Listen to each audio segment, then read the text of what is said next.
I say it on my show a lot of time, and I'll say it here. He is the accident waiting to happen. Josh Udall from the Elev8 Podcast. Then I saw how Trudeau, our prime minister, dealt with the convoy.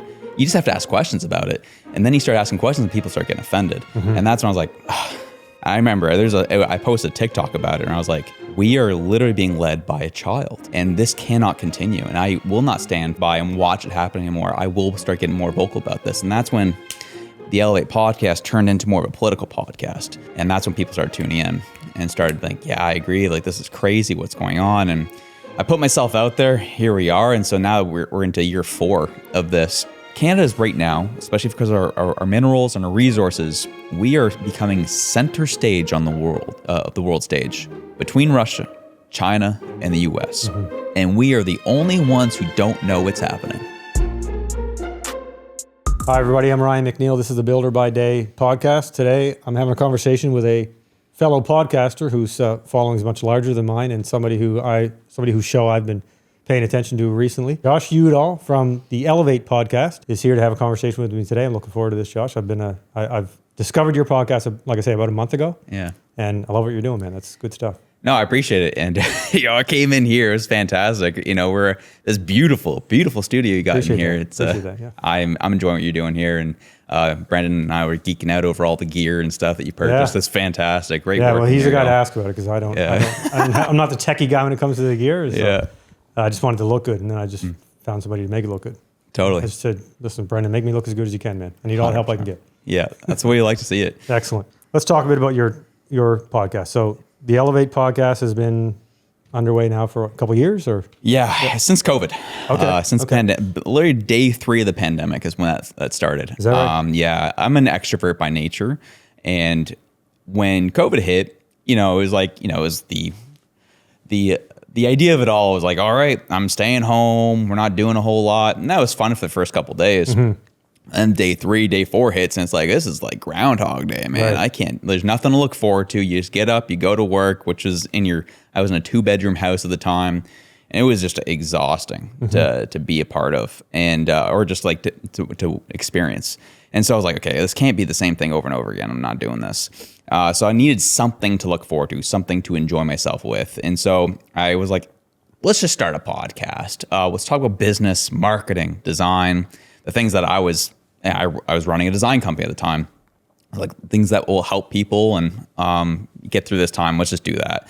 And I had a coworker at the time who's like, yeah, I'll do it with you. And so we started the podcast through the pandemic. And once things started opening up again, we started having people in person, and it was good. It was just a fun time. We were doing it once a week, an hour episode.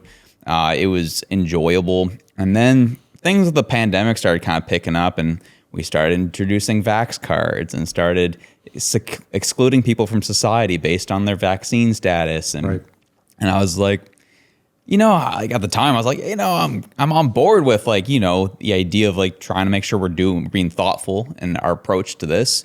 But this seems a little far. I'm not really enjoying this. And then the convoy hit. Right. Then I saw how Trudeau, our prime minister, dealt with the convoy. And the whole time, I've always been a huge proponent. I've always enjoyed politics, always loved following it, but I never wanted to bring it into the public.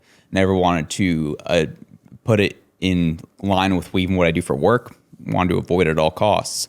But then things kept mounting. Seeing that they're being called racists and the weird Nazi flag that showed up during the convoy, then all of a sudden disappeared after Trudeau's photographer got the snag of it. It was just like, it was all very, very weird.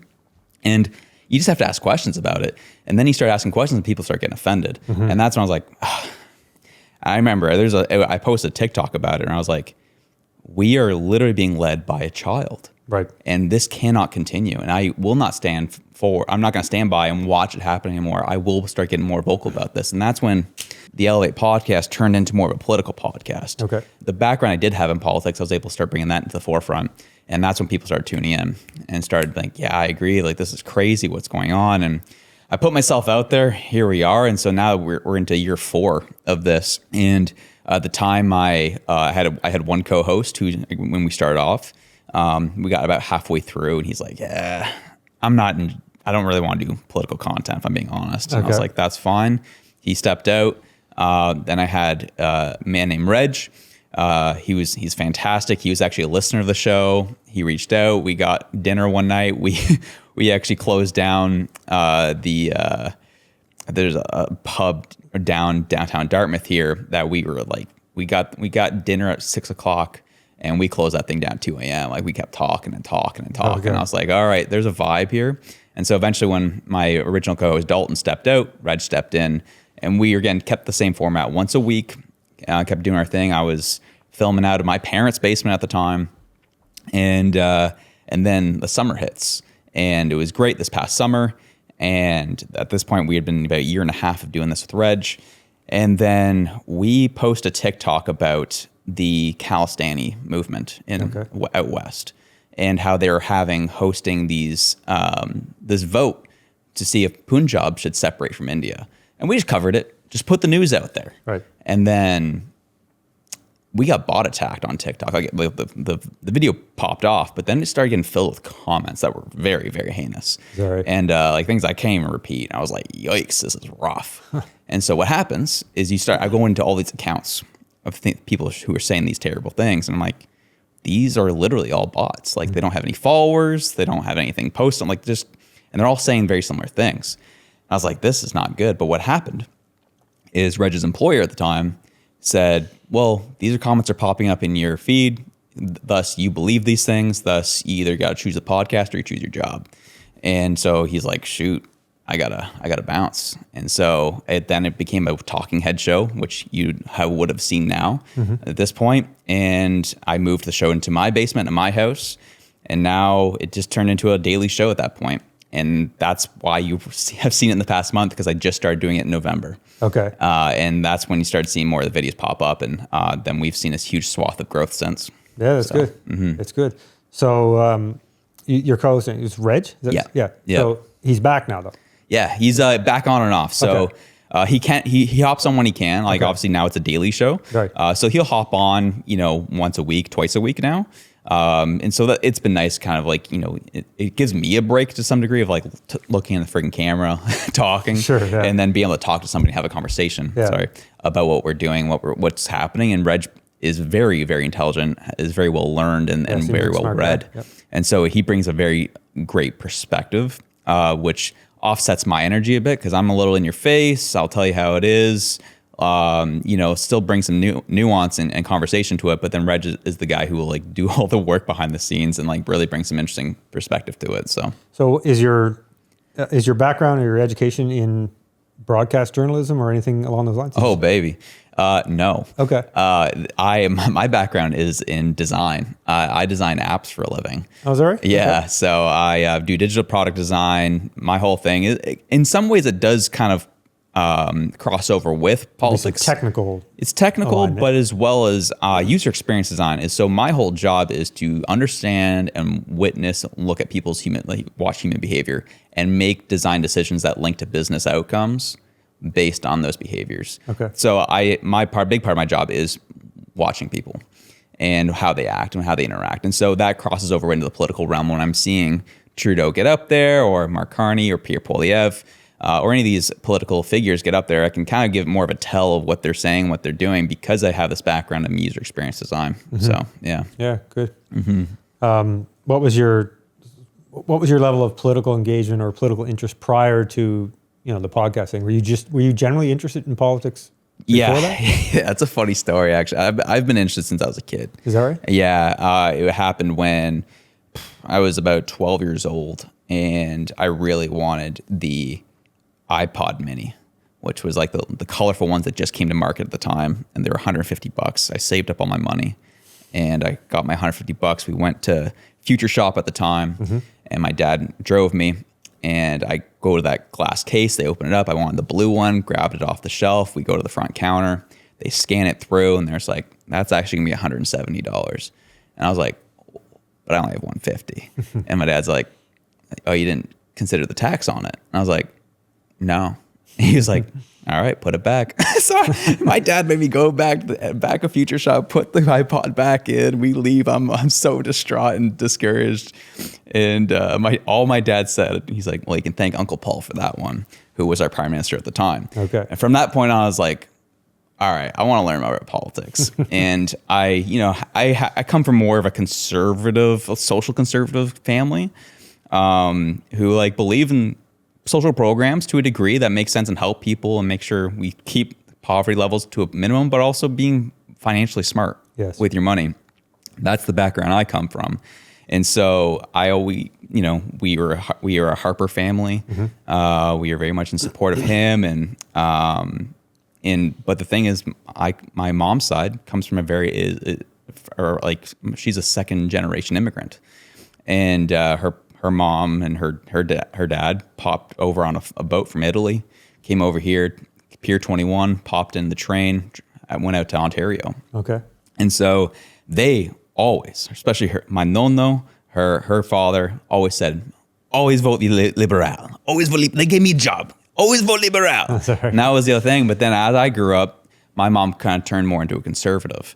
And my dad comes from a blue-collar background, Oshawa, the car manufacturing factories out there. Mm-hmm. So he's always been kind of more conservative bound. His mom comes from an NDP background because she worked in those factories and was heavy union. Okay. So it was, it was always an interesting mixture that happened in our family, but I grew up more of a conservative in a lot of ways and enjoyed the Harper days. He made some mistakes and things I didn't agree with, but you're not going to agree with everybody. Sure. So that's more so the background I came from. But when I realized that I was in the minority was when the Conservatives won their first minority government.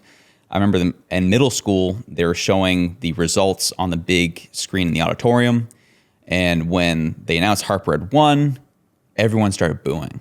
Okay. I was like, whoa, I thought we wanted this result. Right. Oh, I'm in the minority. And again, I lived in very red, liberal Toronto. Okay. So didn't know it at the time, but then realized, oh yeah, no one thinks the way I think here. Got it. Sounds good. So I've always been kind of used to being the minority politically. Okay. For sure. So you were in Ontario at the time. So when did you move to Halifax? I would have moved in Halifax. This would have been back in 2011. I moved out here for school. Okay. Yeah. Go to university here? Yeah, I went to NASCAD. Okay. Which we learned a lot, went through a lot there, but made this transition here. Enjoyed school, got through school, got a job with a startup out of New York City. It was a remote job, and I was able to kind of work. We had like a satellite office here, was getting paid some good money, the New York City startup, and then went on from there. Got married to my girlfriend at the time. We got married at 23. I mean, if you're going to marry someone, your girlfriend's a good choice. Yeah, it's a good idea, right?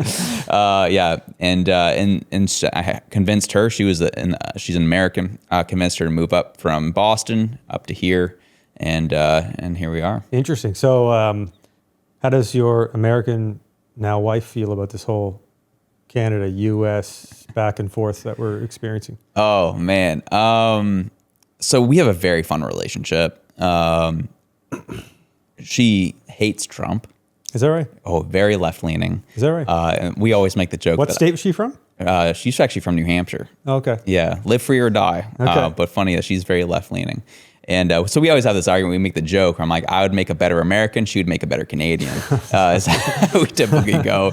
And it makes such a good, fun dynamic in our relationship because we are able to have these conversations at the dinner table. Sure. And have it respectfully. Sure. And they're heated at times. But I think I love my wife is that, she's not totally politically engaged. Like there's things that she's not totally aware of.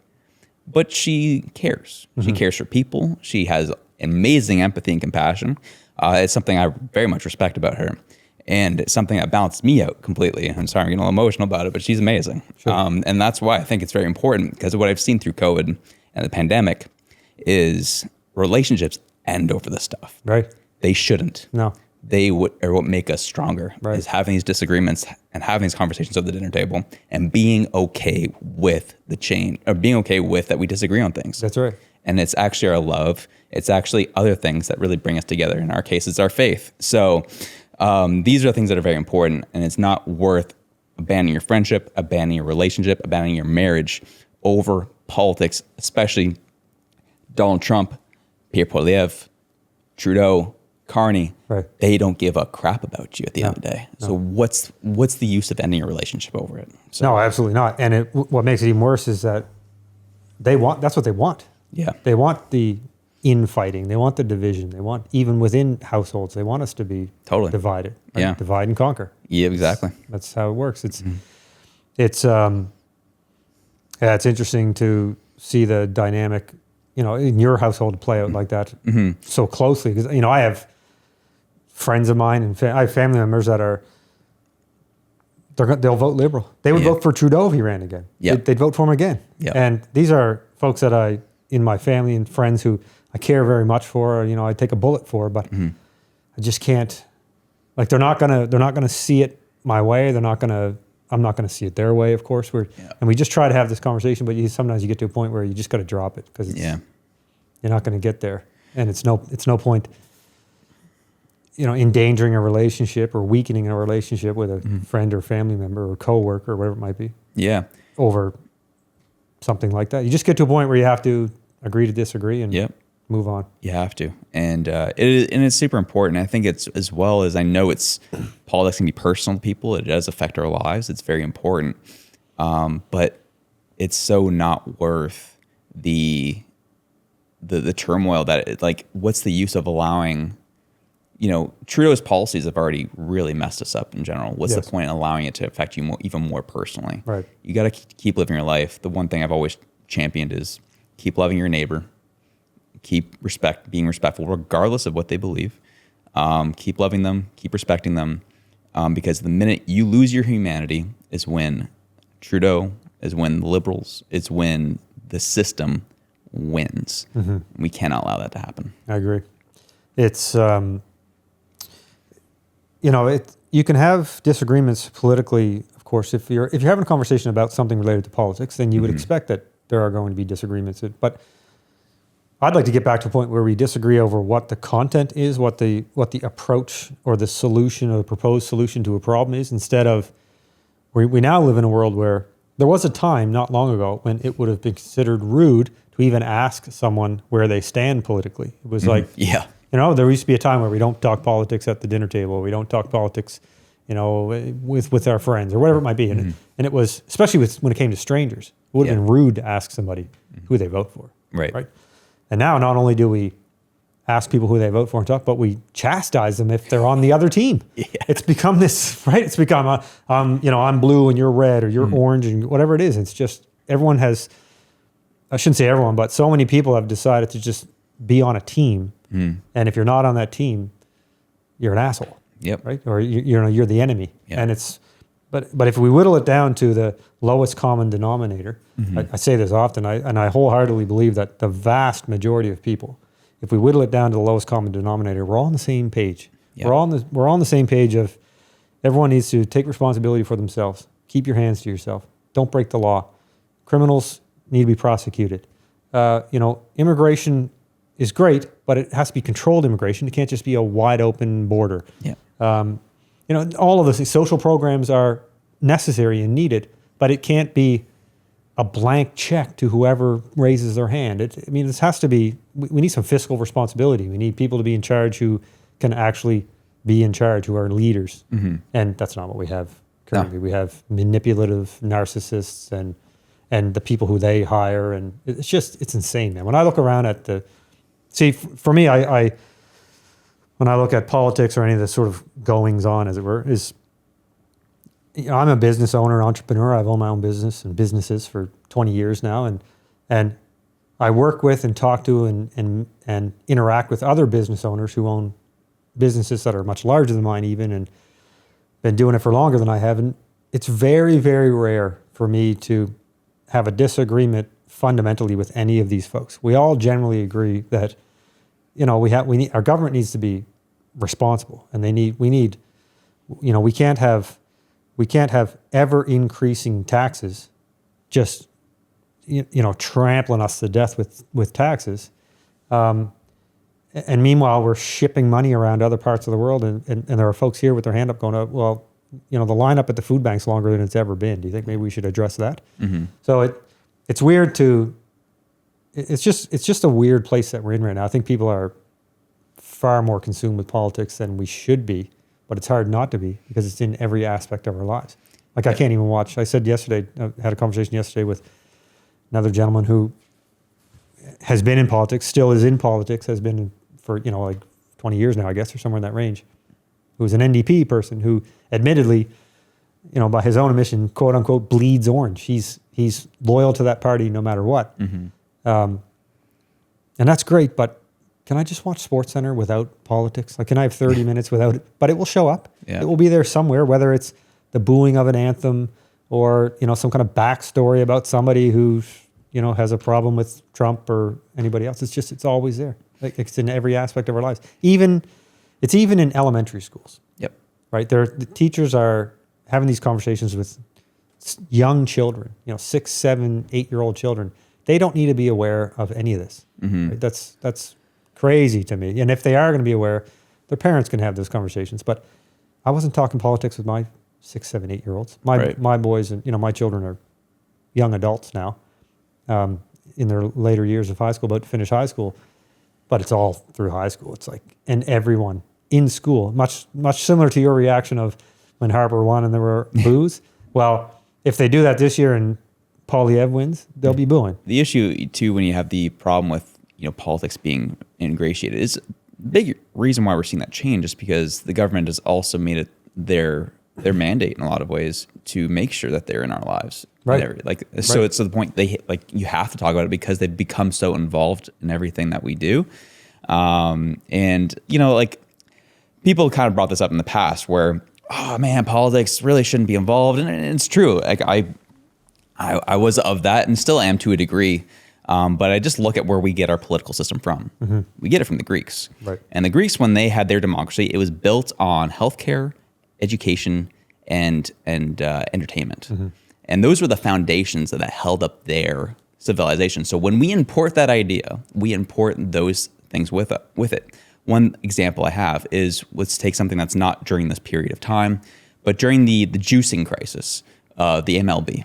And it wasn't because you had someone who's cheating in sports.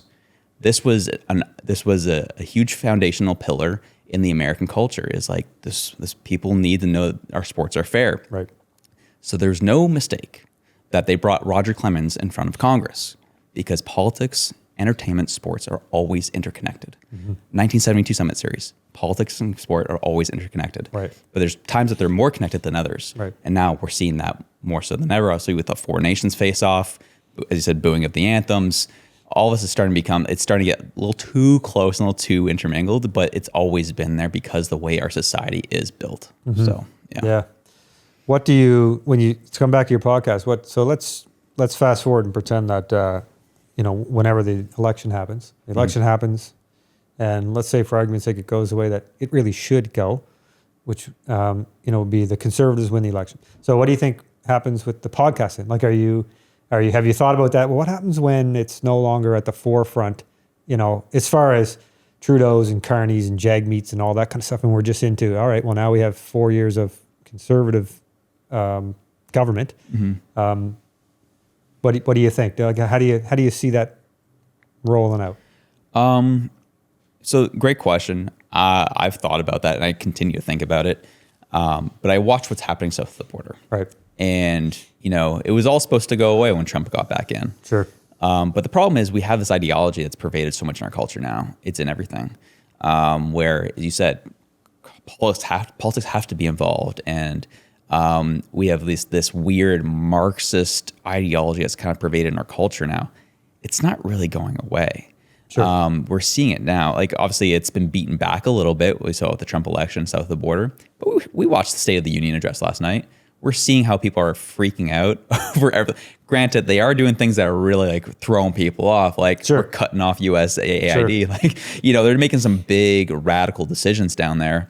But like the complaint, like those people just don't go away because the American government got a strong mandate. Right.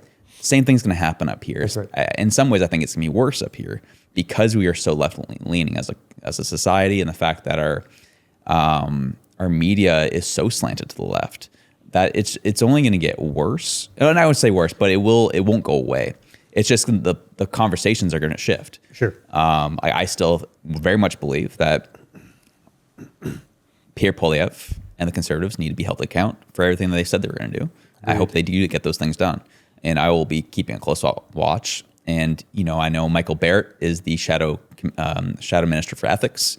I've been able to have a conversation with him on a couple occasions. He's fantastic, great individual. He is very much straight and narrow. I hope that they keep that mentality, or at least they keep him involved, because we saw what happened with the Liberals. It was always promises. Right. Then when rubber hit the road, well, Jody Wilson-Raybould, you're out. Jane Philpott, you're out. As soon as you start changing the status quo, you're out. And that's kind of like, I'll be keeping a close eye on for guys like Michael Barrett, Leslyn Lewis, who have some ideas how things should run and how things should operate.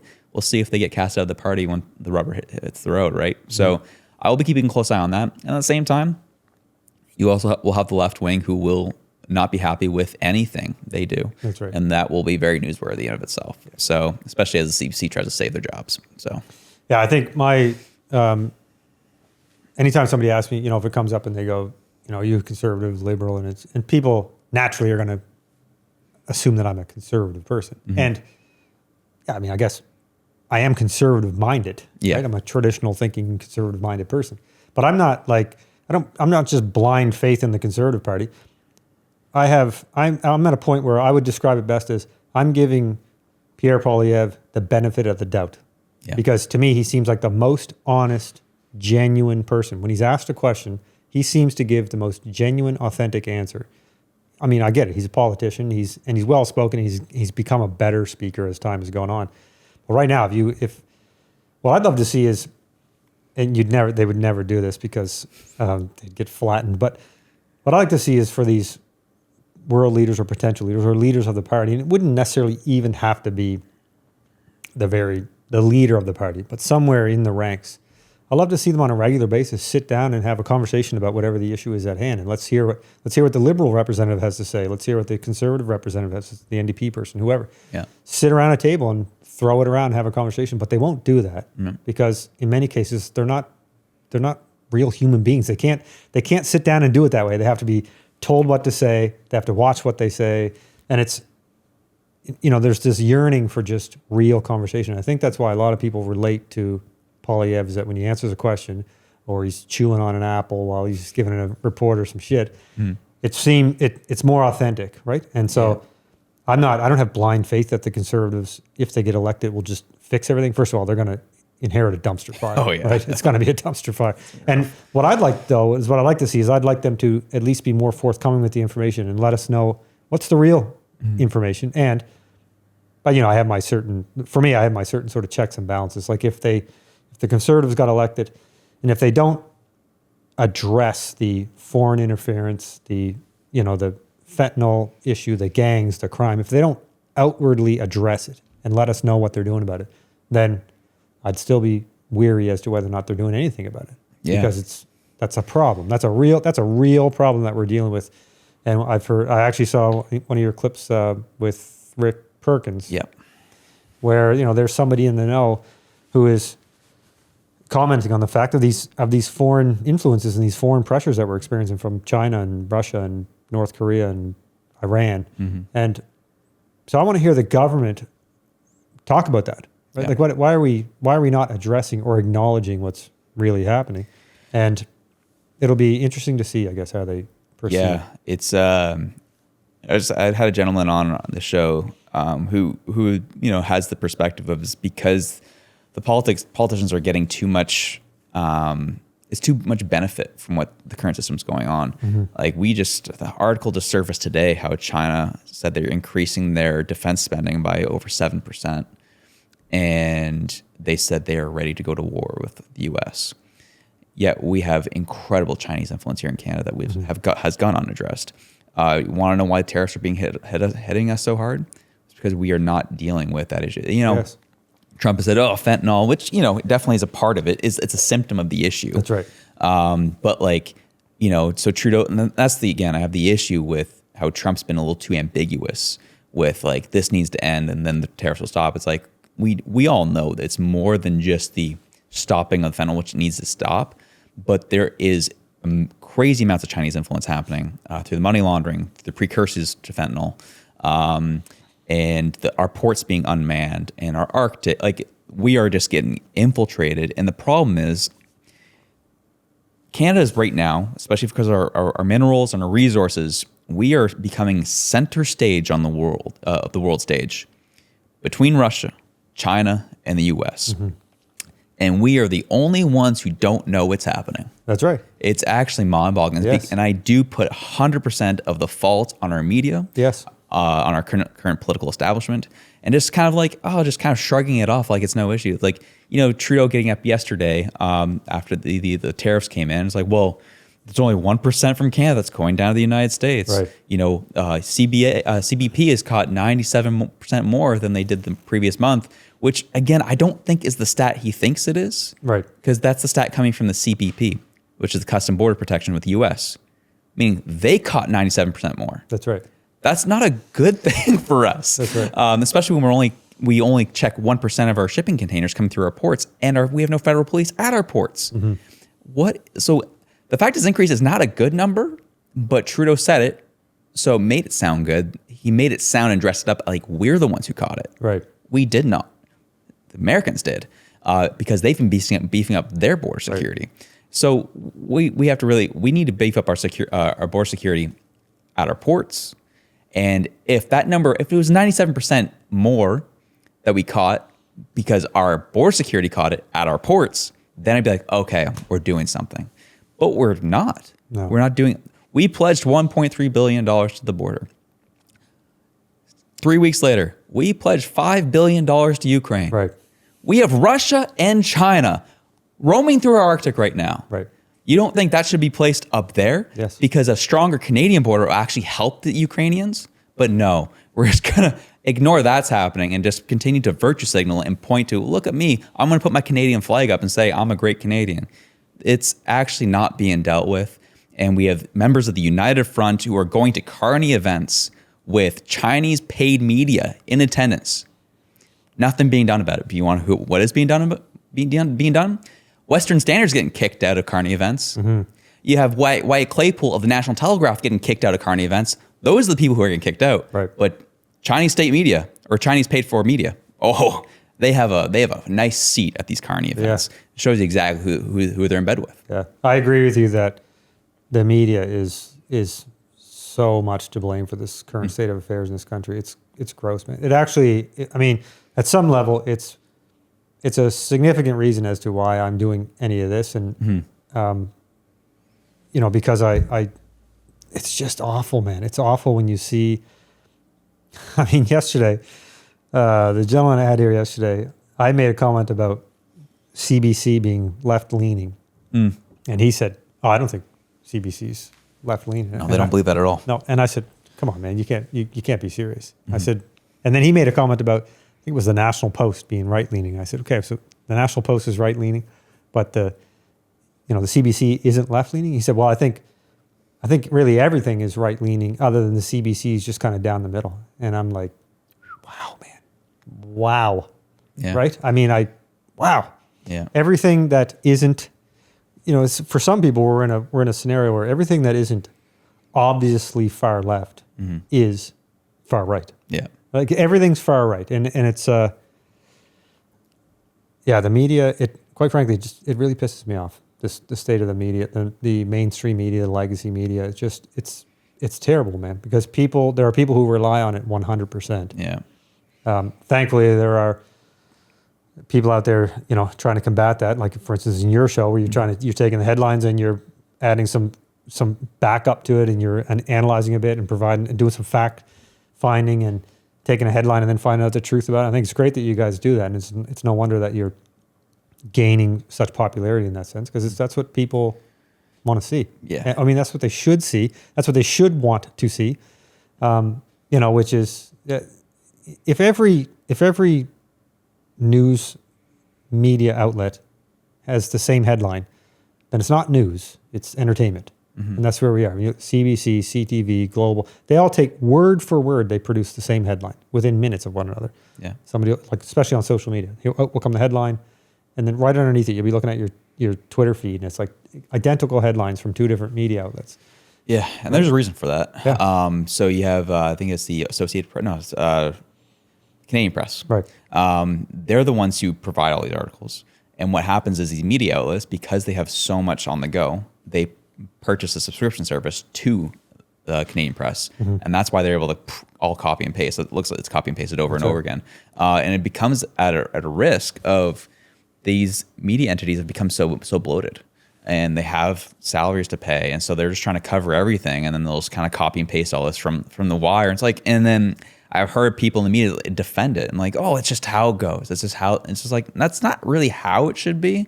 If you feel like you're having to do that and just copy and paste a story that you got a subscription to, well, how about you scale back and actually start covering some real stories, Right.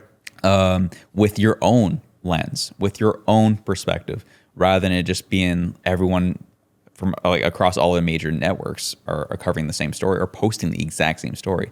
I don't think it's really helpful to the Canadian Canadian democracy or the conversation around politics in general, because people start losing trust in it. And like I see it all the time on social media where people are so traumatized, have been so abused by our political class and our media that they now will go on everything's a conspiracy now. And that's another issue though, is now it's like, well, like the big thing happened yesterday where Trudeau said, yeah, there'll be a period of transition between myself and my successor. And then everyone on right-wing media was like, oh my gosh, he's trying to take over. We're never going to have another election. And I'm like, I hear you. I understand where this is coming from. I understand the pain this is coming from. But when Harper lost in early October, he actually wasn't out of office till like November 10th, I think it was, the following month. Like it takes a good chunk of, like it could take up to 60 days for a transition period to take place. That's what's going to happen here. I know it's because of what Trudeau's done, what the Liberals have done, you can't give them the benefit of the doubt. Right. But there is precedent to this. So not everything's a conspiracy. And I think sometimes that media has done that too, where they've created such a lack of trust that now people are just like, and the faintest scent of something being off, people jump on it. Yeah. So, and and of course there are, the right-leaning media side of things too, the Foxes of the world. So, and I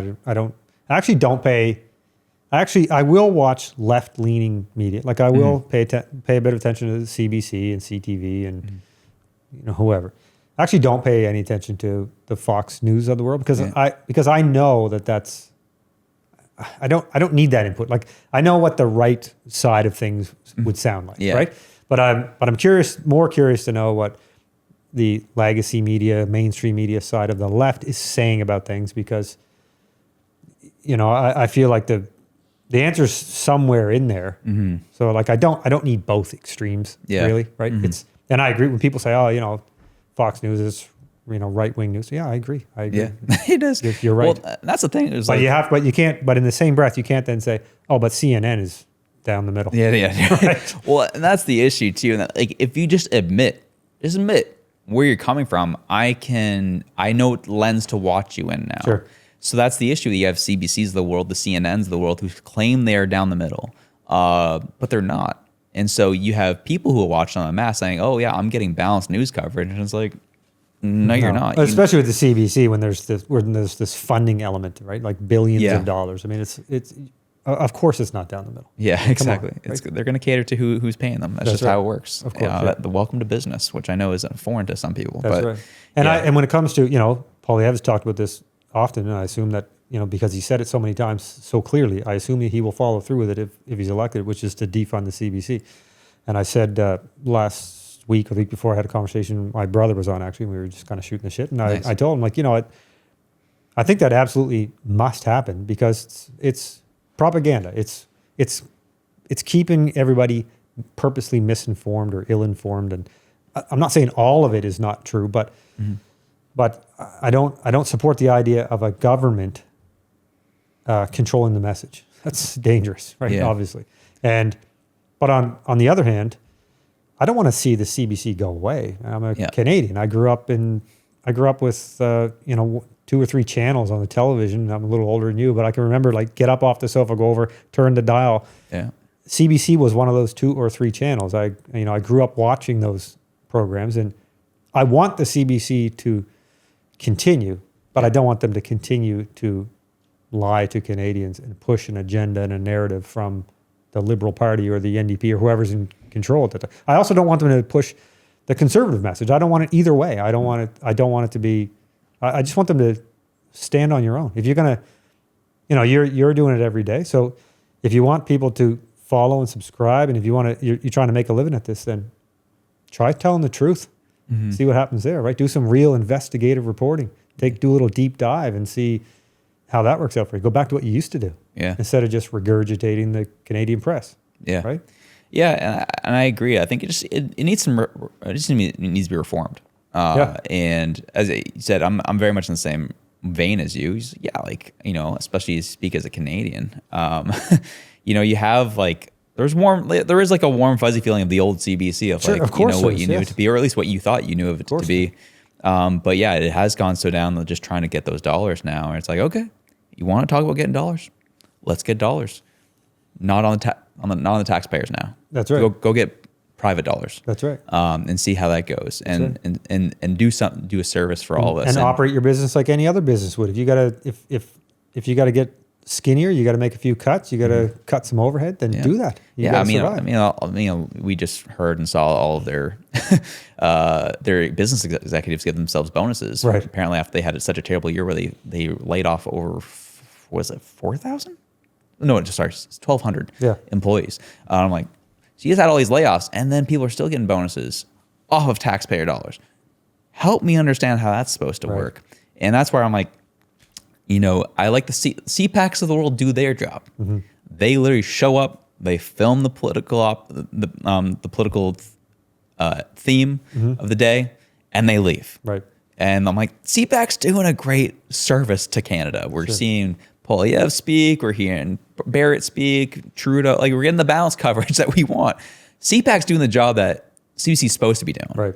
But CBC's adding a little too much commentary on it. And that's the thing where I'll say it too. I tell my viewers, I'm not balanced coverage. I am very much conservative slanted. Sure. I try to be fair, but I will never tell people that this is a balanced news show and then rip on Trudeau constantly. Sure. So, but people just know the lens they need to watch me in. So that's the reality. Yeah, and that's fine. Yeah, that's a fair statement. I mean, people would probably come to that conclusion on their own, but if you lay it out there that way, then at least people know what they're in for. Yeah. But, the CBCs of the world have become, here's a headline or here's a bit of news or, at least a portion of the news. They also don't report all the news, which pisses me off. There's just so much stuff that goes on that never even makes the news. Yeah. And it's newsworthy stuff. Yeah. But, they'll report a headline and then it's immediately followed up with, and here's a talking head to tell you how you should feel about it. Mm-hmm. Right? It's exactly that way. So, it's no different than similar to what you're doing, except you're not being funded by the federal government and you're forthcoming with the fact that, look, this is an opinion based. Yeah. This is my take, Yeah. Yeah, well, that's the joke I always make, right? Where, we're starting to see, especially with some of these independent news YouTube channels or what have you, is we're starting to gain more of a following and more viewership than a lot of these CBC shows. Right. And so the joke we always make is you guys are funded to the tune of billions of dollars by the taxpayers here in Canada, and we're funded by AdSense. And yet somehow we are doing better than you as a 1 or 2 man show. Sure. It is actually kind of bonkers to witness it and seeing how much is likely wasted of our own money. Yeah. Which is just to essentially take a political slant that is not really appreciated. Yeah. So. Yeah, it's too bad. It's too bad that it couldn't just get corrected and things continue on and the CBC doesn't have to essentially go away, but just like you said, just needs to be reformed. Yeah. Right. Yeah. And then, so we're even seeing how the coverage of Mark Carney, the only real critical coverage I'm seeing of Carney is from National Post. Right. CBC is just running coverage for him, right. or this man's been caught lying on multiple occasions now. Yeah, just bold-faced lies. That just and sometimes like, why are you even bothering to lie about that? What's the point? The semiconductors thing was crazy. Yeah, I was like, even me, I'm not an expert in manufacturing by any sense. But when I heard that we make all the semiconductors for America, I was like, oh, so China's taking Taiwan for no reason? Right. That's right. That's not happening for no like. Oh, what? Oh no, we have the Chinese PlayStations. My bad. Yeah, they're coming for us. I can't know.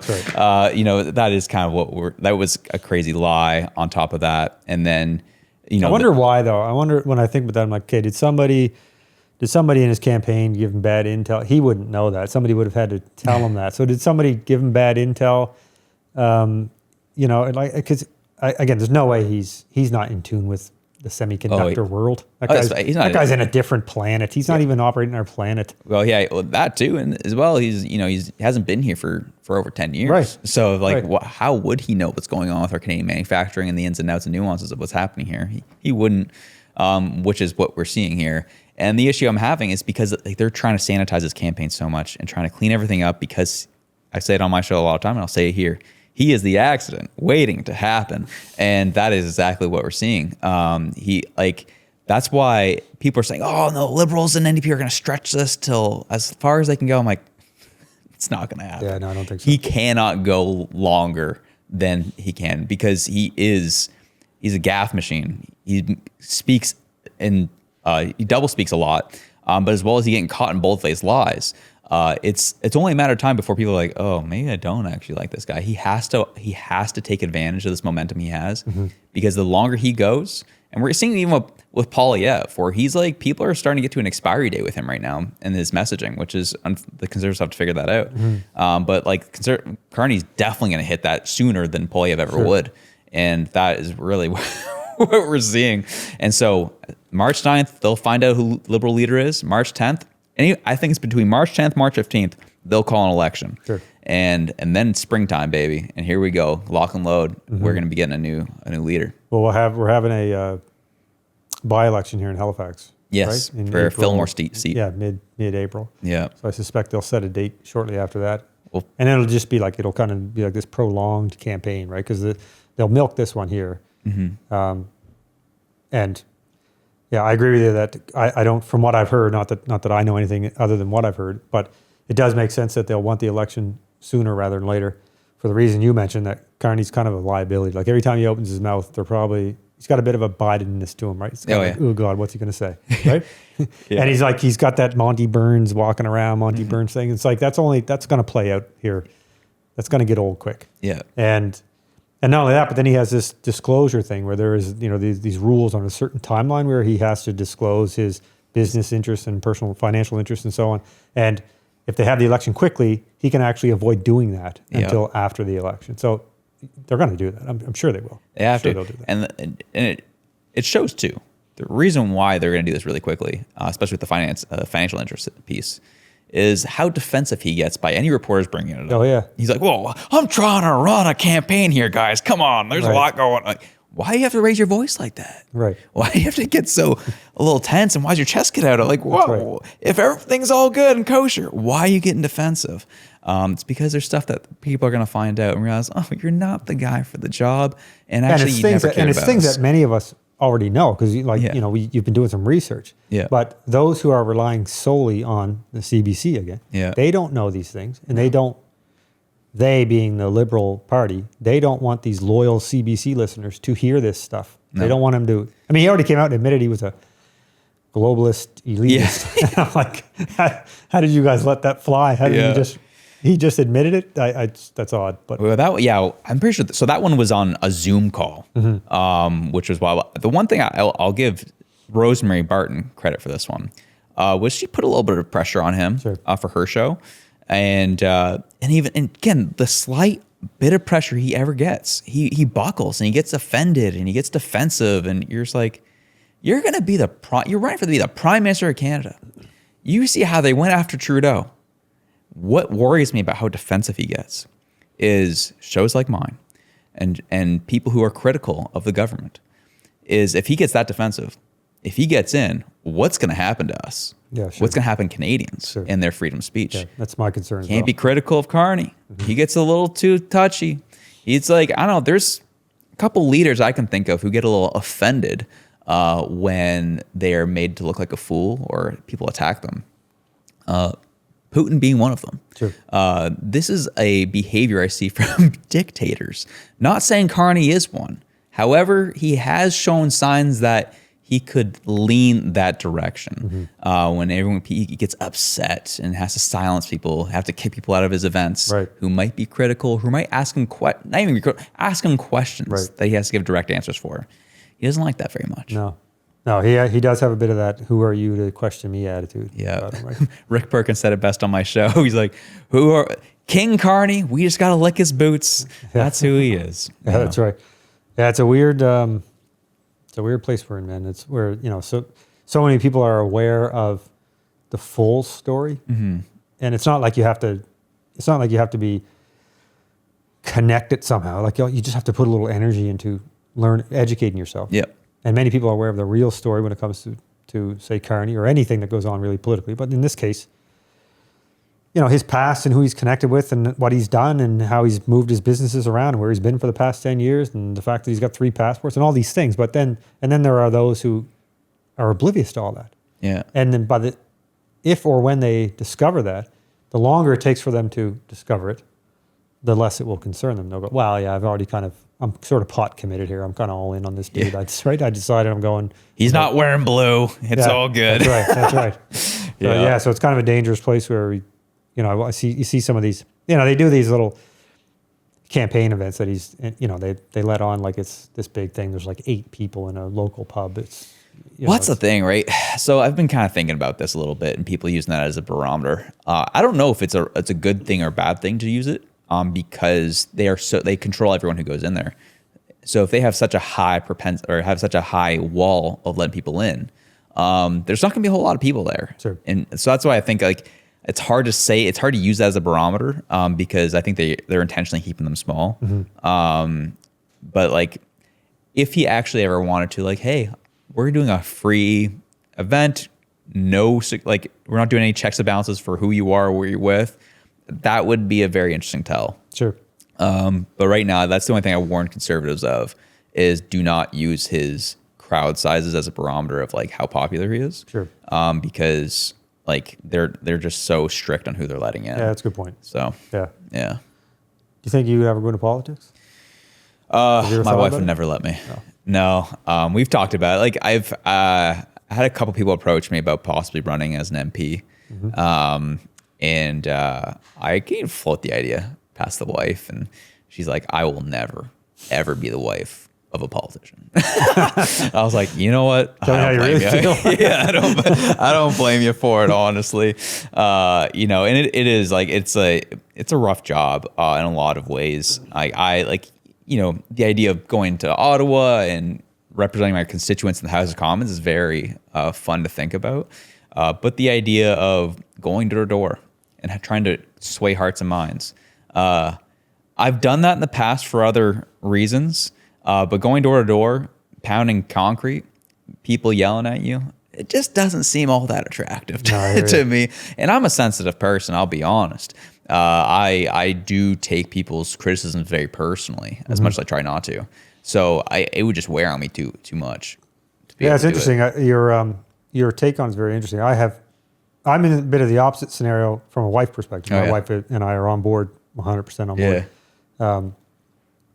Yeah. She pays attention to what's going on, and our values are completely in alignment when it comes to, politically. Yeah.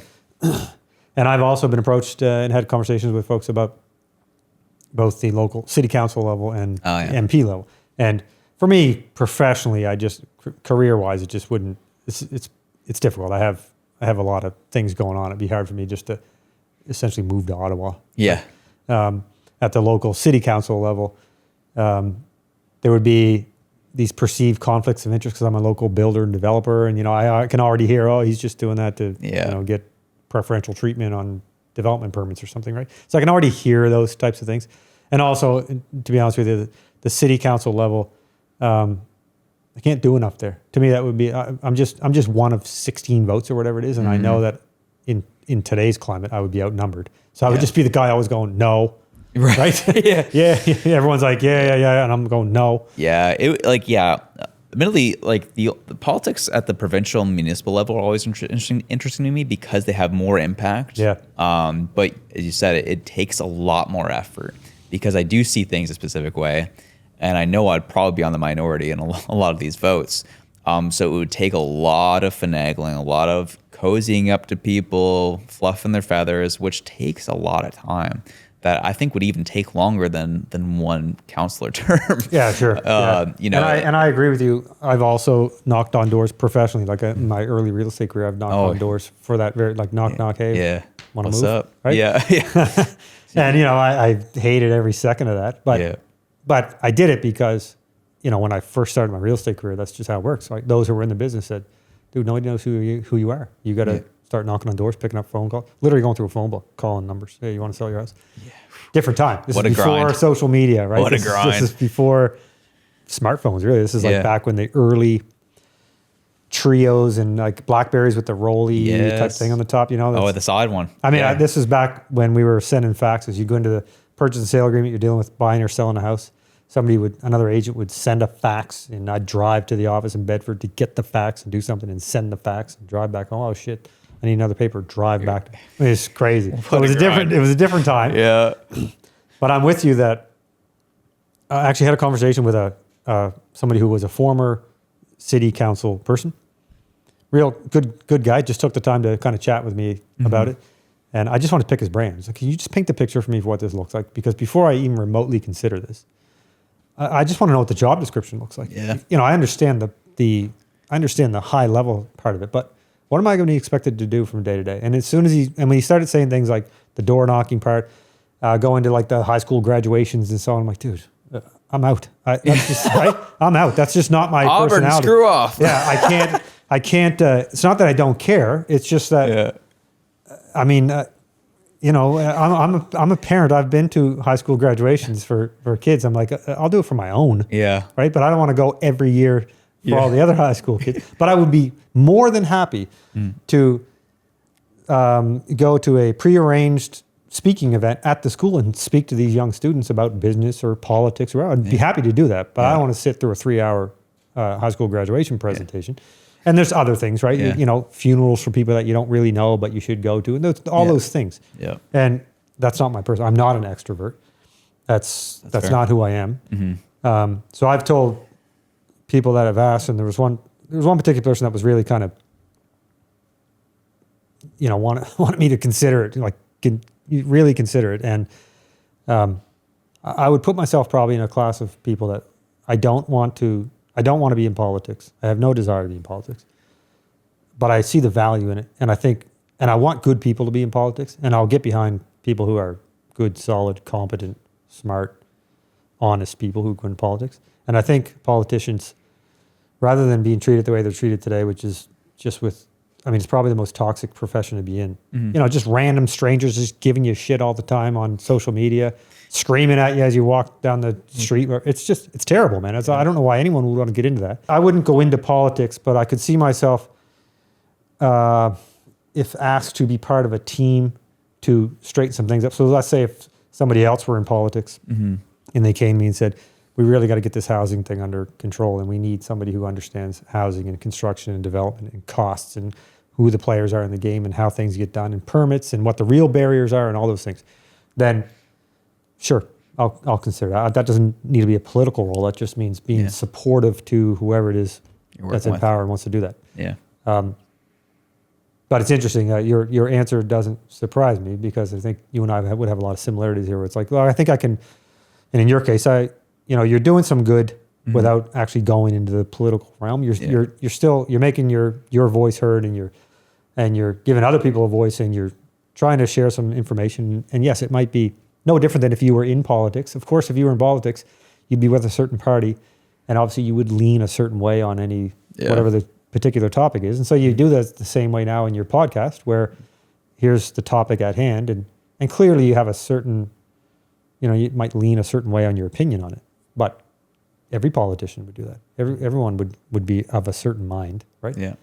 My thing would be, the other thing too for me is that there isn't a political party that really would feel represents my train of thought. Right? They're all just a little like the PPC from a federal level. The PPC platform is the one that I agree with the most. I think it's the most articulate and clearly defined.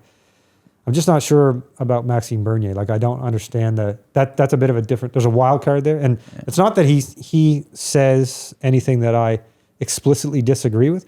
I just can't quite get a feel for that. Like, I feel like there's the platform, this libertarian platform. Yeah.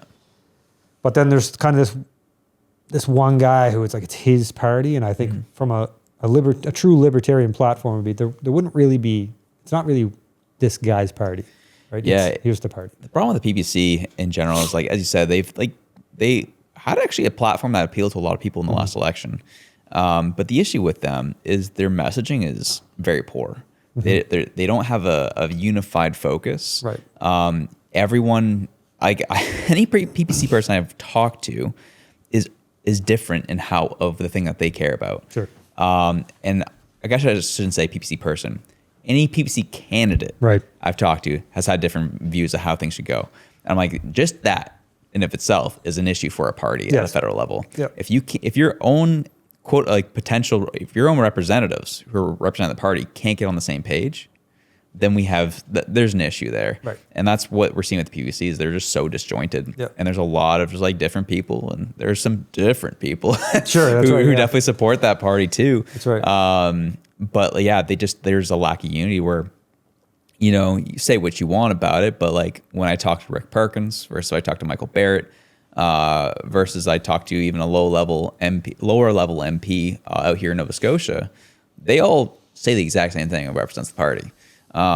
You can hate it, you can love it, but I think that's really the issue that we're seeing with the PPC and why they're not getting really much of any ground. Yeah, and I guess where I come from, that part of the reason why I say that, when I don't understand Bernier's messaging, and in general the party's messaging, is I don't understand why they so relentlessly attack the conservatives and leave the others alone. Comparably, like, I don't get it, man. The conservatives they may not be conservative in the traditional sense, and they're not as conservative as the PPC, but why are you directing so much energy at attacking Poilievre and the conservatives when there's the elephant in the room? Like, what their focus the energy just seems, the focus seems weird, misdirected almost. Yeah, I mean, it comes down to politics at the end of the day, because you attack the party where you feel like you can actually sway the people out. Sure. Versus like Liberals and NDP aren't going to be moving to PPC. No, of course not. It's just never going to happen. But I just don't get that strategy. To me, it would be if I were a member of the PPC, or Bernier. I mean, especially if you were the person calling the shots, I would be trying to work with the conservatives, and try to, obviously you want to try to get a few seats, but you're not trying to alienate the conservative voter and turn them. I mean, I think their messaging more so turns conservative voters against them. Sometimes it's like this. Why are you coming at me, dude? If your message is you're more conservative than the conservatives, then why are you coming at conservatives or conservative voters in this sort of confrontational way? It just seems weird. What you should be trying to do is paint yourself as a picture of, listen, there is an alternative, and identify the things you agree with them on, and then make it known where you think, hey, listen, we as the PPC don't feel the conservatives go far enough on this issue or that issue. But you can also recognize where you have similarities or common values or share opinions, because then you can start to you might sway some of these conservative voters that way. But again, I think there's a weird thing going on there with I don't know what that is. That dynamic is strange. Yeah, I mean, the issue too, right? You bring the West of the World Economic Forum into it, and they all think that everyone in the Conservative Party are all WEF. Right. So like they just get super aggressive. Yeah, they do with you, and it's just like they legitimately view the Conservatives as the enemy. Yeah. And it's a very disjointed party and following, unfortunately. Because they could do some good if they just get focused and have a better discourse with other parties. Yeah, I think I also find it weird that, again, for me, for what it's worth, if I'm a PPC, if I'm Bernier, then I'm trying to, first of all, you want to have, I would pay more attention to specific ridings, and I'd be trying to win some seats. Yeah. So find some, and they have to be able to do this. I mean, the information is out there. Find some ridings that are traditionally very conservative to begin with, right? You're halfway home, right? And then find a superstar who lives in that riding to represent you, like a man or woman who is of the community, shares these values that you share, is articulate, can relate to can actually win a seat. Because in these rural, smaller ridings, you'll get people who will vote for someone just because of who they are. It doesn't matter what party they're with. It's like, oh, I know that guy. He's a good dude. Yep. You know, he's, I know this particular lady. She's owned a business here. I know her family. She's great. Our kids go to school together. She's a member of the community. Whatever it is, and so try to get a few seats that way. But I don't see them doing that. I don't see them doing that at all. It's like it's just this broad strokes. I don't know. It's strange. I think I look at the PPC and their platform, and normally what I think about that is, well, first of all, at the federal level, I just don't think they have it. I don't know if they'll even get a seat this time. Probably not. No. Can't imagine they would anywhere. But provincially, and not even from a political party perspective, I've said recently, like, I feel like if people could just get organized, even if it started as an organization of people, like-minded people who shared values of, when it comes to from a government perspective, they share values of the government being accountable and transparent and small government and for the people and all those things. And just start at that level, cast a very wide net, keep it simple. Don't get into the identity politics for starters. Like, as soon as somebody goes down that road, this organization, this party needs to be, listen, we at this party, we don't go there. You're talking about personal life stuff, and we don't think the government should be in your personal life. And just leave it at that. Yeah. You don't even have to go down the road of some of these triggering topics that people want to go on. Well, it makes me laugh because, like, I think you're right. Like, if they were just like stay away from the identity politics, I think that would actually help them a lot. Yeah. But it makes me think when Trump was running down south during the run-up to the election, and he went and stood up in front of the Libertarian Convention, and they're booing him, giving him a hard time. Right. He's like, look, either you're with me or you're not. Do you want some of your stuff that you want done or not? Right. Like, that's just how, and it was funny how he just he took it on the chin, moved forward, told them, like, we can get some stuff done that you would actually value, or you can alienate me. Right. Which one is it? Right. Which one do you want? And I think that's likely what's going to happen here. The problem with Poilievre is that he is a politician. And like, he is, like, as much as the liberals love to try and connect him and Trump, they are not the same person. They are very different.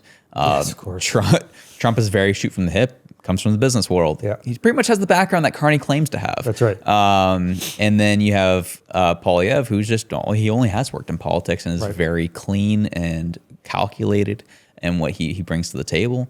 And so you'll just never get that type of reaction from him. And like, you'll also, because of the media and the left have done such a good job of trying to make anything PPC, make anything Trump all radioactive, he can't get anywhere near it. Yeah. So it is, they are not the same. They are definitely not the same. No. Yeah. And I think that, at the federal level, it's going to be, what happened in the U.S. with Trump and then this team of people that he's put together, and Musk and RFK Jr. and all these guys that are just like, and the way they're approaching it, kind of bull in a china shop type scenario.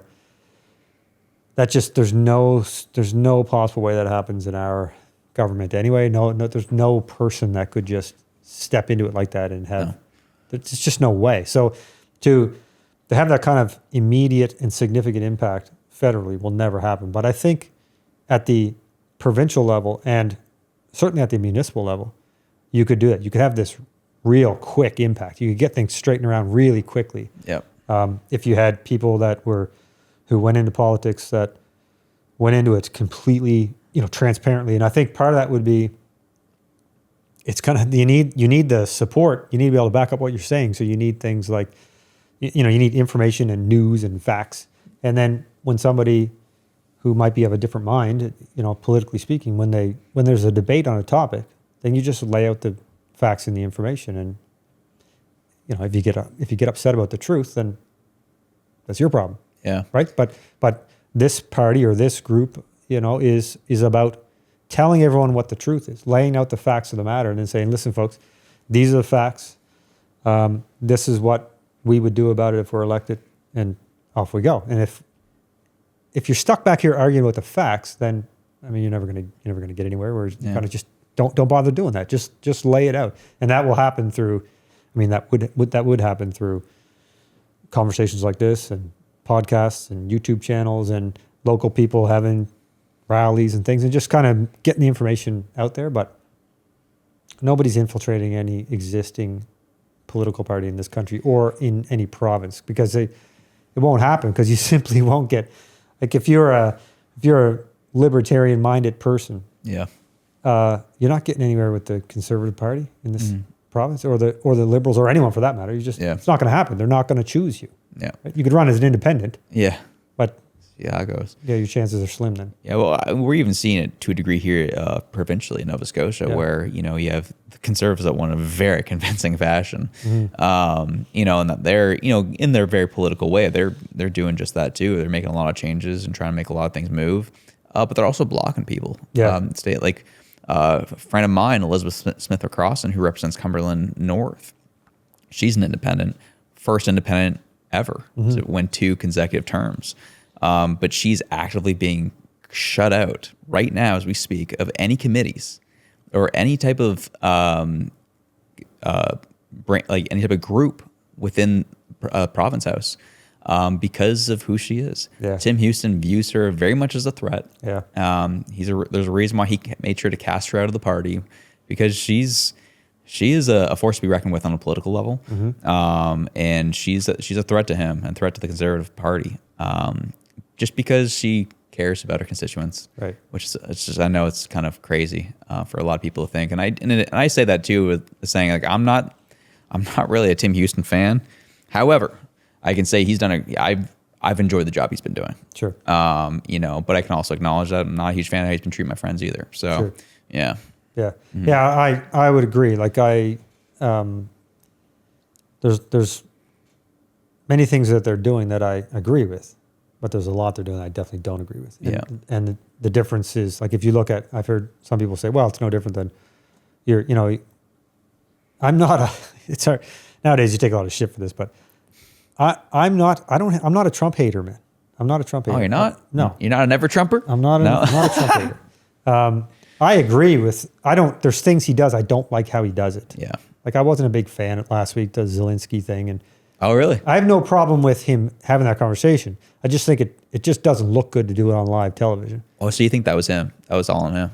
No, I think that was all Zelensky. But what I'm saying is, I would have liked for diplomacy, I think it would have been better if, they didn't jump down his throat on live television, right? I think they should have pulled him into a room and gave him the beating he deserved, rather than giving it to him, in front of, because I don't disagree with it. Yeah. I think he got exactly what he asked for. Yeah. He went there to do a deal, and then in the last minute kind of went, I don't want to do the deal. And, he made them look bad, and he kind of, so I get it. I understand both sides of the argument. When people say, I love what Trump did, and people say, I hate Trump and how he did that. Right. I understand both sides of the argument. Totally. I don't fault Trump for it. He's a regular guy, man. You pissed him off. He's not going to respond well to somebody doing him like that, right? Yeah. It's just not gonna go over well. And so, this is when we come back to, I think some people are just better at being politicians because they're more diplomatic, right? And I wouldn't be. I would be the guy that would say, similar to Trump, and I'd probably be worse at it than he would have been, because I probably would have involved. I would have been swearing and cussing, and it would have been bad. I'm not a. That's why I'll never be a politician, because I just can't. I just can't probably keep the face, but. It's, as I was saying, I'm certainly not a Trump hater. I love a lot of what they're doing. The Trump administration is doing. Love it. Mm-hmm. I know they could do some things differently or be perhaps a little more diplomatic about it. Yeah.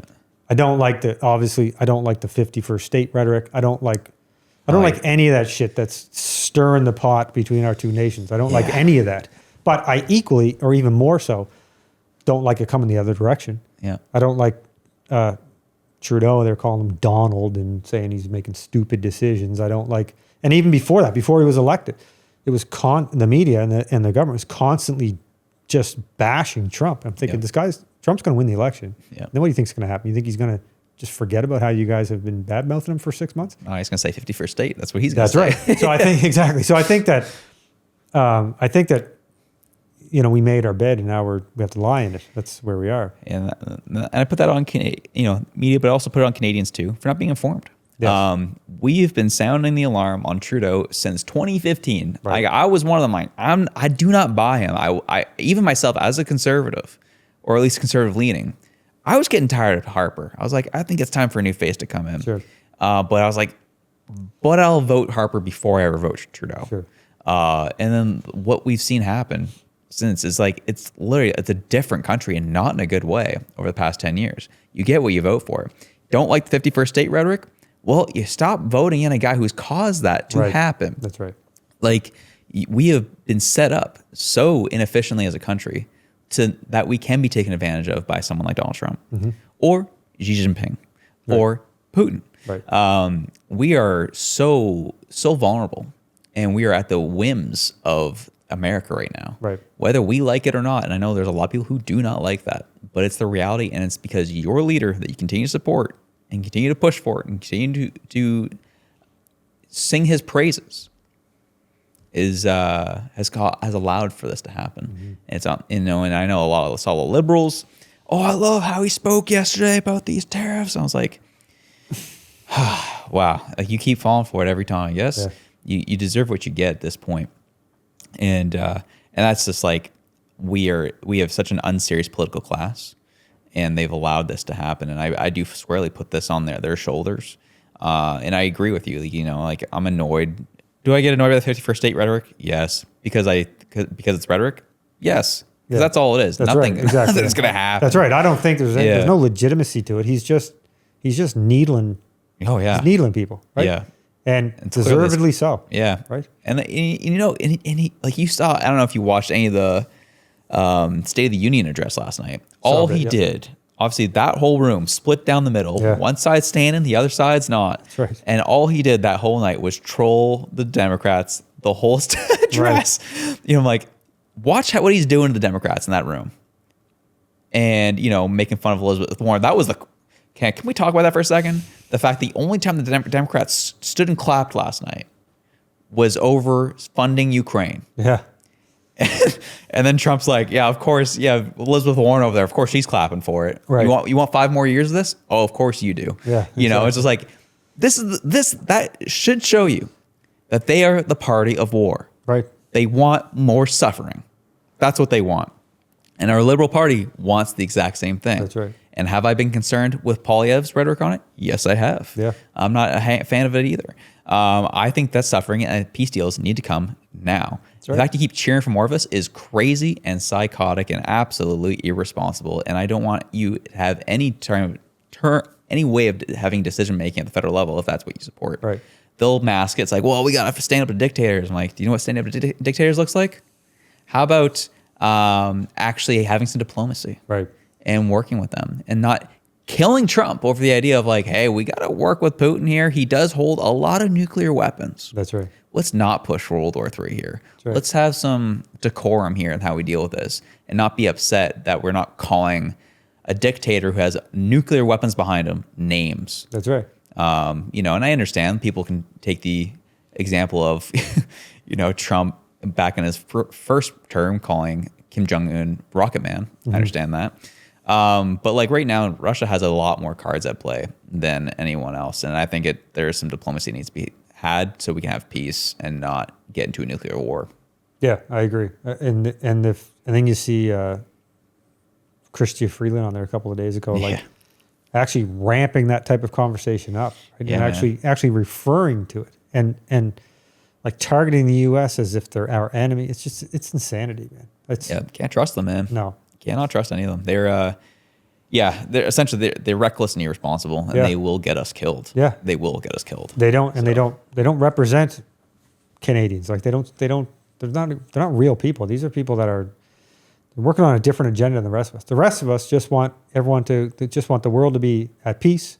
Everybody mind your business. Keep your hands to yourself. Stop taxing me to death. Yeah. We don't want to be a 51st state. Thanks for the offer. But I'm all for let's open up the free trade thing. Let's get it going. I mean, Trump's a businessman, and he's even from the same business I'm in on an entirely different scale on a different part of the world, but he's in the real estate development and construction business. And oftentimes I watch him have these conversations. I'll say to my wife while we're watching things, I'm like, yeah, Amy, he talks like a guy that's been in the development business his whole life. He wants to do a deal. Yeah. He's always like that. I mean, there's, we all know the art of the deal. And by now, if you haven't figured out how Trump operates, then you are not paying any attention whatsoever. Yeah. He wants to be here, so he's going to ask for this. And then, you're going to settle in the middle. It's going to feel like a win. That's all he ever wanted anyway. The middle is what he was aiming at. Yeah. And like Howard Lutnick hit this last night on Fox. He's like, yeah, he's probably going to talk to, Mexico and Canada tomorrow and come out on the middle or something. Right. Like it's literally how this guy works. Like how you don't realize this or you choose not to realize it is beyond me. You've seen it for 4 years previously. Right. And this government doesn't have the excuse of like, oh, I didn't know. You worked with him for the 4 years. You knew how he operated. That's right. But here we are saying, oh man, I don't know what he's thinking. On the 51st date, he actually wants to annex us. And then, doing these fake hot mic moments, dropping, it was no mistake. The fact that Trump's White House press secretary said, Trudeau probably should be careful before he starts leaking or talking to the media about things he doesn't really know anything about. Then a week later, he has this hot mic moment saying, yeah, I think Trump's very serious about this 51st date rhetoric. Oh, whoops. Like, yeah, sure. You are such a coward. Yeah. And you're not accountable. Nope. And you should know how this guy operates. And if you actually cared about Canadians, you would actually try to work with them. We saw what happened to Danielle Smith. She went down to Mar-a-Lago. She had the conversation. She did her best to try and show him the facts. And I guarantee, I shouldn't guarantee, but I have a strong feeling that if our federal government took that approach, we wouldn't be where we're at right now. And I appreciate what Danielle Smith did. She did try to stay diplomatic. Then boom, tariff still hit. She came out and said, "This is unlawful. It's unjustified. We came to a deal with you. You tore it up. This doesn't make sense." And that's when you're like, okay, if you're going to tariff us, then I have to defend my people. And sure. I appreciate her stance on that. But I very much appreciate her diplomacy leading up to that, trying to make sure we avoid this at all costs. Yeah. And just if the rest of those jabronis figured that out and did it, I just don't think we'd be here right now. I agree. And when you look at somebody like Trump, who he's a businessman, he wants to do business, he wants to do deals. You can even see it with the Ukraine Zelensky scenario. Yep. He's trying to put a deal together. Yeah. Right. Everything he does is he's trying to put a deal together, and he's an egomaniac. He's an alpha male egomaniac type. Of course, he always has been. So, when he got elected, if I'm the prime minister, when he gets elected, the first thing I'm doing is congratulations, President Trump. We're looking forward to working with you. And then I'm on the phone trying to set up a meeting. And when I get in front of him, I go, what can we do? Yeah. Right? We both want the same thing. We both want our countries to be wealthy and independent and safe and secure. And look, we get it. We are America's little brother, whether we like it or not. Yeah. We need you guys. But, you're better off with us as well. Let's be real here. So let's live long and prosper together. What can we do to help you accomplish your mission and in return allow us to also be prosperous? Yeah. And just pump his tires. We're so glad you got elected. We're looking forward to working with you. But no, it's been exactly the opposite. It's been exactly the opposite, right? Mm-hmm. So the moment he got elected, even before he got elected, it was orange man bad, Trump's the devil, blah, blah, blah. And then it just continued on. And so he's not going to do business with people that. Well, again, even Trump going off about how they have this $200 billion deficit that they work on with us, which is not true. But the problem is who we have negotiating with Trump. Trudeau led him to believe that that's the case. Right. Don't make two wits about it. There's a reason why he's running with that. It's because Trudeau told him that. Right. And it wasn't true because Trudeau doesn't know his numbers. He doesn't know how this country operates. No. And he's the one who put us in this spot. When you hear Trump say X, Y, and Z things, a lot of it has to do because of the information that Trudeau relayed to him in that first meeting in Mar-a-Lago. Point blank. You can't convince me otherwise. And that is like he's a threat to our national security. I'm not talking about Trump. I'm talking about Justin Trudeau. Yes. He's a threat to our national security. And he has put us in this position because he doesn't know anything about how our country actually operates. And here we are. He's coming after us. So I don't think Trudeau knows anything about how anything operates. I mean, obviously, through the course of basically 10 years in his position, he's obviously you would think, has learned some of the ins and outs of how the political world operates. But I mean, he's. I don't give him credit for really knowing anything. I don't think he really knows anything. He's an actor. Yeah.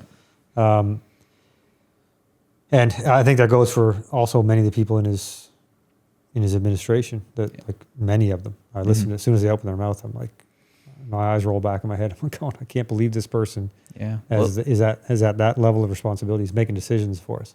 Right? Yeah. I mean, look at the first 4 years. Everyone who actually was smarter than him was thrown out of the party. Exactly. So now you have people who are lesser than him down on the party because he can't handle people, someone being stronger than him. And that's what, like, we just have a very weak Liberal Party. Yep. And that's exactly what we're witnessing. Yeah, it's a weak party. It's a party full of weak people, very weak people. And then naturally what they do is they got to turn every scenario into some kind of personal, whether it's identity politics or some kind of personal level. They can't have the conversation about, the financial side of it. They can't go into that. They can't dive into that. They don't have the understanding. They can't do it. Well, this is the issue I have, right? Is we were, conservatives are bouncing back now, which we saw because we're going to see patterns. But I am getting a little annoyed by the fact that Trump is giving the Liberals such life right now. Because I'm like, they were so stuck and they were looking for anything and everything. They were reaching for connections that weren't there. Canadian people weren't buying it. But as soon as this Trump stuff hit, that was their golden goose. Yeah. And now all the focus has been on Trump and tariffs instead of the horrendous economic record of this party over the past 10 years. That's right. And people are just forgetting it. That's right. So that's the only bummer of it all. Yeah, it is a bummer. And and I know what you mean. It's unfortunate that it's unfortunate that it's working. Yeah. At some level. Yeah. Right? I don't want to say it's going to work ultimately have the outcome they want, but it's working on some people for sure. Yeah. Yeah. Like even anecdotally, the conversations I'm having with people like, oh yeah, Carney's the guy. He's the guy. Oh, is he? Okay. Yeah. What do you know about him? Yeah, right? Exactly. Oh, he's the envoy to the UN climate, and the blah, blah, blah, blah, blah, blah. And the meme that keeps popping up of all of Carney's accolades and the 4 things that Poilievre's done apparently. So it's all being used for propaganda purposes at this point, essentially. But it's, I think I know Trump doesn't care. He could care less about who's running Canada. He's going to, in his world, he's going to steamroll them anyways. But if he just wants to make his life a little bit easier, he would allow the Conservatives to get in if he wants to get some serious deals done. So yeah, you would think. I mean, part of me, I would like to think that somehow, somewhere behind the scenes, there are some conversations being had between folks in, somewhere in the Conservative Party and somewhere in the Trump administration, and they're trying to have conversations. Hey, look, man, it's like we're your best chance of having somebody to operate with who can see eye to eye with you on some things. I mean, Pierre in his shadow cabinet right now, or I think at least will be in his shadow cabinet, is Jamil Javan. Yes, exactly. Good friends of the VP of America. Yeah, you have an inside lane there. Yeah, I'm sure that's being exercised a little bit. I'm sure some conversations have happened between Jamil and JD at some point. And I think that's I agree. And they were good buddies. So it's not just two guys that knew each other's names. Yeah. So if you're in that, so you can imagine if you're in that situation, you're on the Canadian side of things, you're Jamil, and then you have the VP on the other side. You're calling him up this is a guy you know. Yeah. You say, dude, come on, man. You can literally have his phone number. Help me help you. Yeah. Help me help you. Right. Yeah. But I think part of the big reason why Trump is ultimately the way he is in his approach to anyone on this side of the border is that he knows the big picture. Like he would be. I mean, obviously, U.S. intelligence, they know far more than we do. Yeah. So they're very well versed and very aware of what the real situation is in this country when it comes to things like China and fentanyl and organized crime and the border and all those things. It always gets whittled down to the border and measuring how much fentanyl came back and forth. And that's peanuts. Like you said, that's a symptom of the problem. Yeah. But I would imagine that Trump is very aware of the problem, and not just Trump, but the people around him. And they're looking at it and going, listen, this country above us, they're in trouble. Right? Yeah. And so this is going to go one of several ways here. China could be having a proxy war with us on Canadian soil soon, or China is just going to be, Canada is going to at some point just be a republic of China because they're going to be so indebted to them or whatever it is. Like this is all beyond my expertise, but it's not beyond the expertise of U.S. intelligence. So I'm very convinced that they have a solid idea what the big picture looks like and the direction we're heading. And they are probably thinking, well, we don't want to live next door to that. So we're going to have to. So I think when Trump throws around this 51st state thing, I think he's needling us. I think he's carrying on. But I think there is a tinge of element of truth in so much as he's aware that it could come to that. Yeah. It could come to that if we allow it to happen. Yeah. It won't be because he forces it. Yeah. It'll be because we'll have no other choice, but we'll be crawling on our hands and knees saying to our stepdad down south and saying, can you bail me out of this? Yeah. Because if we're going to be in the wind. If we alienate ourselves from the U.S., who is it that we're going to rely on at that point to protect us? Yeah. Right? It's going to be China. Right. Every time it'll be China. That's We're already doing it. We already secured a deal with China through all this issue. Right. Trudeau just did. You have China super involved and tied into the Liberal Party of Canada, especially with Parm Bains out at BC. And don't get it twisted. Like anyone who's watching who might be partisan or might be on the other side of the political aisle, don't get twisted with Trump. Even Joe Biden's Secretary of State had, during their tenure, said they had to stop sharing intelligence with Canada. Right. Because they weren't trusting that it was being dealt with properly, right. And they didn't trust what we were doing with the information. Right. And that was Joe Biden's Secretary of State. Right. Well, this has been a problem for a long time. Trump's just exposing the symptom and exposing it in a very Trump-like way. Mm-hmm. But hey, guess what? Did you know about it during Joe Biden's presidency? No, but you know about it now. Right. So, right, yeah, that's a good point. Well, I don't know, man. Hopefully we got a lot going on here in the next little bit and see how this election goes and so on. But I'm glad you joined me here today. I tune in. I check out your podcast. I get my updates there. As much as is possible. I'll tune in and see what you're covering that day. And thanks, man. You do a good job, man. I appreciate it. I've been, like I said, I've copied and pasted and sent links around to your channel, and keep up the good work, man. I'll keep watching. I appreciate it. No, it means a lot. Anyone who does watch, thank you so much. It's been a wild ride at this point. The fact that, it's one thing when you see numbers on a screen go up, sure, and they start meeting people in person. You're just like, oh, people actually watch us. YouTube's not lying to me. This is great. Yeah. But no. Yeah, I can relate to that on a much smaller scale because I've just started going with this, and I'm still at the infant stages, and we're talking about a few hundred subscribers, not tens of thousands. But in saying that, even with the little bit of following that we have thus far, I have people who have made the effort to call and or text me and or physically come physically into this building and tell me that they listen to the podcast, they really enjoy it. They like me sort of telling it like it is, however they describe that. Yeah. Especially when it comes to housing and different things that things that I actually have an expertise in. I don't have nearly the following that you have, but there's been enough examples like that where I go, it's worth doing it. Then for me, I'll keep plugging away, and we'll see where it goes. And I don't have I know how much time and energy goes into the way you do it, where you have to daily you're scouring. It's not because you're not just reading a news article. You're scouring, then you're finding some backup, and you're grabbing some receipts, and you're putting the effort into it. I know what's involved in that and in the editing process and all. So I know how much time you're putting into it. It's you're working. I appreciate it. You're working, man. Yeah, it's a good time. And anyone who does see me out in public, feel free to always say hi. Love talking to people, especially talking politics. It's always a good time. That's good, man. I enjoy it. Thank you so much. Thanks for having me on the show. It means a lot. We'll do it again sometime. Absolutely. Thanks, 100%. Anytime.